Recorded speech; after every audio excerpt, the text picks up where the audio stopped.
चुनाव से पहले एक बार फिर ईवीएम के सभी वोटों की गिनती वीवीपीएटी की पर्चियों से कराने की मांग उठी है। मामला सुप्रीम कोर्ट में पहुंच गया है और इस मामले पर सुनवाई की अगली तारीख 16 अप्रैल तय की गई है।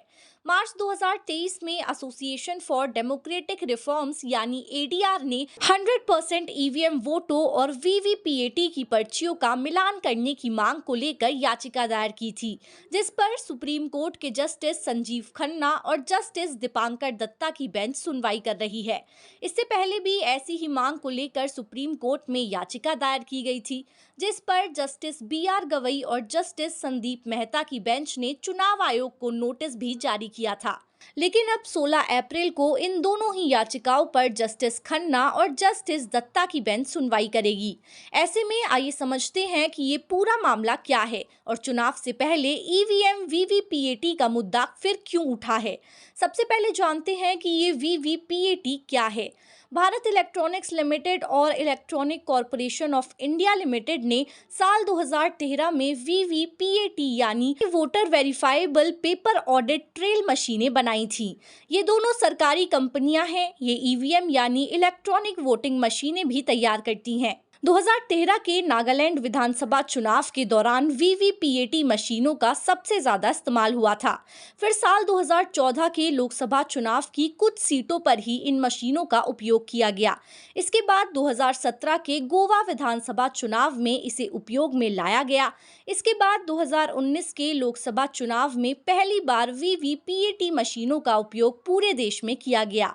वोटिंग में ट्रांसपेरेंसी को बढ़ाने के लिए वीवीपीएटी को सामने लाया गया था। इसे ईवीएम से कनेक्ट किया जाता है। जब वोटर वोट को डालता है तो एक पर्ची निकलती है, जिसमें उम्मीदवार का नाम और चुनाव चिन्ह दिखता है, जिसे उसने वोट दिया है। अब आपको पूरा मामला बताते हैं। दरअसल 2019 के लोकसभा चुनाव से पहले 21 विपक्षी पार्टियों ने सुप्रीम कोर्ट में एक याचिका दायर की थी। इस याचिका में विपक्षी पार्टियों ने मांग की थी कि हर लोकसभा क्षेत्र के 50% ईवीएम वोटों को वीवीपीएटी की पर्चियों से मिलान किया जाए।